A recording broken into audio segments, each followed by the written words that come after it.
ఎలా ఉన్నారు అందరూ? నేనైతే చాలా బాగున్నానండి. ఈ వీడియో వచ్చేసి నా ర్యాండమ్ సండే షూట్ చేశాను. ఇంకా ఫస్ట్ మార్నింగ్ అయితే అవకాడో ఎగ్ శాండ్విచ్ చేసేసుకున్నాను. సింపుల్గా 2 అవకాడోస్ మ్యాష్ చేసుకొని onions, salt, pepper, lemon juice ఇంకా ఒక 2 బాయిల్డ్ ఎగ్స్ వేసేసుకున్నాను. సింపుల్, చాలా టేస్టీగా ఉంది. సింపుల్గా ఉంది కానీ నేనైతే శాండ్విచ్ బ్రెడ్ ఏం లేదు, సో నార్మల్ బ్రెడ్తోనే ఇంకా చేసేసుకున్నాను. ఫస్ట్ అయితే ఇలా జస్ట్ అప్లై చేసుకొని తినేసాను. చాలా టేస్టీగా ఉండే. ఇంకా మస్ట్ ట్రై అనమాట. చాలా అంటే ఇట్లా సింపుల్గా వీక్ డేస్లో కూడా మేము చేసుకోగలం కదా. Very quick and easy recipe, also tasty కూడా. ఇంకా ఇక్కడ ఏంటంటే బీట్రూట్ జ్యూస్ తాగుతున్నాను. ఈ మధ్యలో నాకు పింపుల్స్ చూసారా చాలా అయ్యాయి. అంటే ఈ హార్డ్ వాటర్ వల్ల చాలా వస్తున్నాయి. అసలు పింపుల్స్ యాక్నే లేకుండా నా ఫేస్ పైన ఈ మధ్యలో ఇంకా స్టార్ట్ అయ్యాయి. సో న్యాచురల్గా హెల్తీగా కొంచెం ఫుడ్ హ్యాబిట్స్ చేంజ్ చేసుకుంటే ఇంకా బెటర్ కదా అని కంటిన్యూ చేస్తున్నాను. ముందు కూడా తాగేదాన్ని బీట్రూట్ జ్యూస్ అయితే, కానీ రెగ్యులర్గా కాదు. బట్ ఇప్పుడు కొంచెం రెగ్యులర్గా చేసుకుందామని ఇలా weekly alternative days beetroot juice అట్లా జ్యూసెస్, వెజిటేబుల్ జ్యూసెస్ కంటిన్యూ చేద్దాము. ఏబీసీ జ్యూస్, క్యారెట్, ఆమ్లా ఒకరోజు అట్లా, క్యుకుంబర్ సంథింగ్ అట్లా రీప్లేస్మెంట్స్గా కొన్ని రోజులు రెగ్యులర్గా తీసుకుందామని అనుకుంటున్నాను. చూద్దాం ఈ యాక్ని క్లియర్ అయ్యేంత వరకు. రీసెంట్గానే వచ్చాయి కానీ చాలా ఫేస్లో ఇద్దలుగా కనిపిస్తుంది ఆల్సో. అందుకే ఇంకా ఇక్కడ క్లీనింగ్ చేద్దాం అనుకుంటున్నాను. వీళ్ళు మా కజిన్ కూతురు ఇంకా మైపాల్ అయితే లూడో ఆడుతున్నారు ఫోన్లో. ఫస్ట్ అయితే కబర్డ్ క్లీన్ చేసుకుంటున్నాను ఈరోజుకి. ఇంకా అంతా డస్ట్ అయింది, సో అన్నీ తీసి మళ్ళీ ఆర్గనైజ్గా పెట్టుకుంటున్నాను. పైన అంతా హెయిర్వి లైక్ హెయిర్ రిలేటెడ్ పిన్స్ అట్లా అన్నీ పెట్టుకొని, ఇంకా తర్వాత కింద ఫేస్ క్రీమ్స్, లిప్స్టిక్స్ ఏమి ఉన్నా, ఆ తర్వాత హెయిర్ యాక్సెసరీస్, ఎక్కువ క్లచర్స్ అవన్నీ నేను ఒక బాక్స్లో పెట్టుకుంటాను. ఏవి కావాలో అవి ఒక 2 అట్లా బయట పెట్టుకుంటాను, లేదంటే అన్నీ మెస్సీగా అయిపోతాయి. సో ఇంకా క్రీమ్స్ అన్నీ ఒక బాక్స్లో, ఆ తర్వాత అన్నీ ఆర్గనైజ్గా ఒక బాక్స్లో పెట్టుకుంటే ఈజీగా దొరుకుతాయి అనేది. ఇయర్ రింగ్స్, ఇంకా ఇవి హెయిర్ క్లిప్స్ అట్లా ఆ బాక్సెస్లో ఉన్నాయి. ఆ తర్వాత నెక్స్ట్ బెడ్షీట్స్ చేంజ్ చేద్దాం అనుకుంటున్నాను. ఇంకా బెటర్ కదా. ఇంకా దివాన్ది బెడ్రూమ్ది అయితే ఆల్రెడీ చేంజ్ చేసేసాను. దివాన్ది ఇక్కడ వేస్తున్నాను బెడ్షీట్ వేసాక.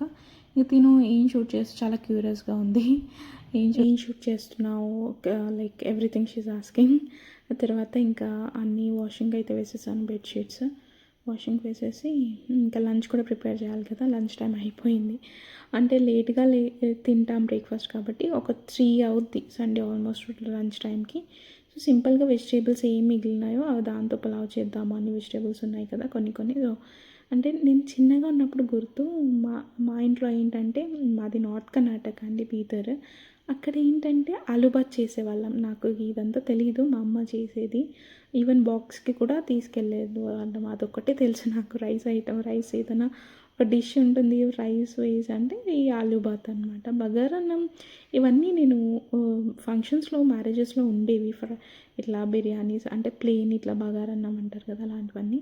కాకపోతే ఇంట్లో అంటే నాకు తెలిసింది ఇది ఆలుబాత్ ఒకటే. నేను స్టార్టింగ్ మ్యారేజ్ అయ్యాక అదొకటే వచ్చేది నాకు. ఓన్లీ ఆలు వేసి అన్ని వెజిటేబుల్స్ ప్లేస్లో ఆలు వేసేవాళ్ళు మా ఇంట్లో, అంతే. చాలా టేస్ట్ ఉండేది. ఎంతైనా అమ్మ చేతి వంట కదా, అది ఆ టేస్ట్ ఇంకా రాదు. ఎన్ని వెజిటేబుల్స్ ఎన్ని వేసినా నేను. ఇంకా కూడా అమ్మ అలాగే చేస్తుంది, వేసి బాగానే ఉంటుంది, చాలా టేస్టీగా ఉంటుంది. ఇక్కడ నేను సింపుల్గా అన్ని వెజిటేబుల్స్ వేసుకొని కొంచెం ఫ్లేవర్ కోసం పుదీనా, కొత్తిమీర ఎక్కువ వేసుకున్నాను. పుదీనా కొంచెం పలావ్ ఫ్లేవర్ అన్న రావాలి అన్నట్టు. ఇంకా సింపుల్గా అన్ని వెజిటేబుల్స్ బాగా మగ్గాక రైస్ వేసేసుకున్నాను. కడిగి పెట్టి ఒక 1 అవర్ నానబెట్టాను రైస్ని. సో అట్లా వేసుకొని కొంచెం రైస్ని ఆ ఫ్లేవర్, వెజిటేబుల్ ఫ్లేవర్స్ అన్నిటి ఒక 2 మినిట్స్ అలా వదిలేసాను, మగ్గనిచ్చాను. తర్వాత వాటర్ పోసాను, ఒక 2 గ్లాసెస్ ఆఫ్ వాటర్ పోసి పెట్టేస్తే ఇంకా పలావ్ అయితే రెడీ అయింది. పలావ్ అని జస్ట్ వెజిటేబుల్ రైస్ అనొచ్చు, ఎందుకంటే ఏం మసాలాస్ వేయలేదు ఈసారి. సింపుల్గా చేసేసుకున్నాను. తర్వాత ఎందుకో నాకు డెజర్ట్ తినాలని ఉండే. మ్యాంగోస్ కూడా ఇక్కడ ఓనర్ ఆంటీ వాళ్ళు తెచ్చిచ్చారు. సో చూద్దాము, ఫస్ట్ రైస్ తినేద్దాం, లంచ్ తినేసి చూద్దామని ఇక్కడ రైస్ పెట్టి సైడ్కి మ్యాంగో సాగు అని యూట్యూబ్లో అయితే చాలా ఇది అవుతుంది కదా, ఏ రీల్స్ చూసినా అదే. ఇంకా మ్యాంగో సీజన్ కూడా లాస్ట్లో ఉంది. So why not to try this అని స్టార్ట్ చేశాను. మ్యాంగో సాగు కోసం ఈ సాబుదానా 1 అవర్ సోక్ చేసి పెట్టుకోవాలి. ఆ తర్వాత 1 అవర్ అయితే సోక్ చేసి పెట్టుకున్నాను. ఇంకా మీన్‌వైల్ ఇది బాయిల్ చేసుకుంటున్నాము ట్రాన్స్పరెంట్ అయ్యే వరకు. సాబుదానా తెలిసిపోద్ది మనకి బాగా కుక్ అవ్వాలి, ట్రాన్స్పరెంట్ అయిపోతాయి అన్నీ. ఆ టైంలో ఇంకా బాయిల్ అయినట్టే, అంతే సింపుల్గా అవుద్ది, తొందరగా ఫినిష్ అవుద్ది. ఇక్కడ అన్నం కూడా అవుతుంది, రైస్ కూడా. సో అక్కడ సాబుదానా కూడా బాయిలింగ్ పెట్టి నేను మ్యాంగోస్ రెడీ చేసుకుంటున్నాను ప్యూరీ కోసం. మ్యాంగోస్ అయితే ఇలా కట్ చేసేసుకొని చాలా టేస్టీగా ఉన్నాయండి మ్యాంగోస్. కట్ చేస్తే ఇంకా ఆగలేకపోయినా మధ్యలో లాస్ట్లో ఒక పీస్ దానికోసం లాస్ట్లో ఒక మిగిల్చుకొని తిన్నాను. సీరియస్లీ చాలా టేస్టీగా ఉన్నాయి. ఏం కెమికల్ వాడలేదంటే న్యాచురల్గా పండించారు, ఫామ్ నుంచి తెచ్చిచ్చారు. చాలా టేస్టీగా ఉన్నాయి మ్యాంగోస్ అయితే.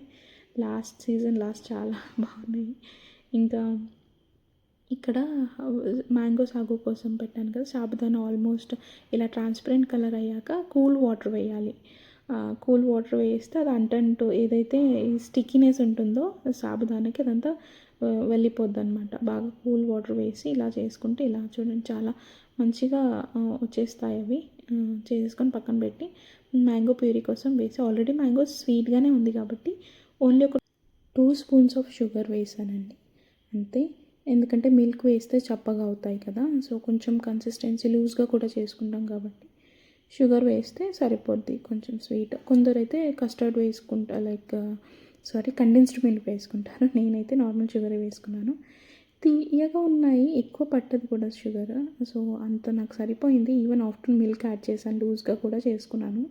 బట్ చాలా బాగుంది. సో ఇక సాబుదానా ఇలా వాటర్ చల్లనీళ్ళతో కడిగాను, స్టిక్కీనెస్ అంతా పోయింది. చాలా బాగుంది, చూస్తేనే తినాలనిపిస్తుంది ఆల్రెడీ. ఇంకా కొంచెం పల్ప్ వేసుకున్నాను మ్యాంగోది, పల్ప్తో కట్ చేసి ఇంకా తర్వాత మిల్క్ కూడా యాడ్ చేసి ఫ్రిడ్జ్లో పెట్టుకోవాలి. ఒక 1 అవర్ అయితే పెట్టేశాను ఫస్ట్. ఇదిగోండి 1 అవర్ అయితే పెట్టేశాక ఇలా ఉంది. చాలా టేస్టీగా వచ్చిందండి. సింపుల్గా అసలు ఓన్లీ సాబుదానా కుక్ చేసుకుంటే అయిపోయింది, డిజర్ట్ రెడీ. ఇక్కడ రైస్ కూడా రెడీ అయింది. ఇంకా తినేద్దామా. ఫస్ట్ అయితే రైస్ తినేసాము అయితే. ఇంకా నేను మా హస్బెండ్ కూర్చొని అట్లా మాట్లాడుకుంటూ తినేసాము. రైతా కూడా ప్రిపేర్ చేశాను. రైస్ తినేసి తర్వాత డెసర్ట్. ఓ మై గాడ్, చాలా టేస్టీగా కుదిరింది. ఫస్ట్ ఒక 1 అవర్ అయ్యాక ఇలా తీసేసుకున్నాను.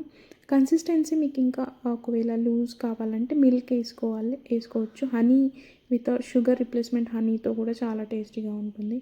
నేను షుగర్ తక్కువనే వేసాను కాబట్టి ఇంకా కావాలైతే మీరు హనీ వేసుకోవచ్చు. చాలా టేస్టీగా ఉంది. లాస్ట్లో కొంచెం డ్రై ఫ్రూట్స్తో గార్నిష్ చేసుకున్నాను అంతే, ఏం వేయలేదు. డ్రై ఫ్రూట్స్ కూడా వేసుకోవచ్చు మీకు కావాలైతే, కస్టర్డ్లా ఉంటుంది బాగా. డ్రై ఫ్రూట్స్ ఇట్లా బెర్రీస్ ఏమైనా ఇష్టం ఉంటే కూడా వేసుకొని తినొచ్చు. నాకైతే ఇలా సింపుల్గా చాలా నచ్చింది. తాగాలంటే కూడా ఆ కన్సిస్టెన్సీలో కొంచెం మిల్క్ యాడ్ చేసుకుంటే ఇంకా డ్రింక్ లాగా స్మూత్ చాలా టేస్టీగా ఉంటుంది. లాస్ట్కి మా హస్బెండ్కి అడుగుతున్నాను ఎలా ఉంది చెప్పు అంటే సరే పర్లేదు బాగానే ఉంది అంటున్నాడు నవ్వుకుంటూ. ఇంకా అంతే అండి, ఈ డే అంతా ఫుల్ టైర్డ్గా ఉన్నాను. సో ఈవినింగ్ అట్లా రిలాక్స్ అయ్యి ఈవినింగ్ వచ్చేసి ఫేస్ ప్యాక్ వేసుకున్నాను. ఆల్రెడీ పండిన పప్పాయ ఉండే, అయిపోయింది బాగా అని హనీ వేసుకొని papaya honey first time papaya use చేశాను ఫేస్కి, ఎప్పుడూ పెట్టలేదు. నార్మల్గా శనగపిండి పెడతాము బట్ రెగ్యులర్గా ఏం పెట్టాను, చాలా రేర్. సో ఉండింది పప్పాయ, ఏదో గుర్తొచ్చిందంటే సో రిలాక్స్ అవుదాము, సెల్ఫ్ ప్రిప్ కూడా ఇంపార్టెంటే కదా అని కొంచెం అట్లా ఫేస్ ప్యాక్ వేసుకొని రిలాక్స్ అయ్యాను. మూవీ చూసుకుంటూ కూర్చున్నాను ఇంకా ఆ డేలో ఇంత.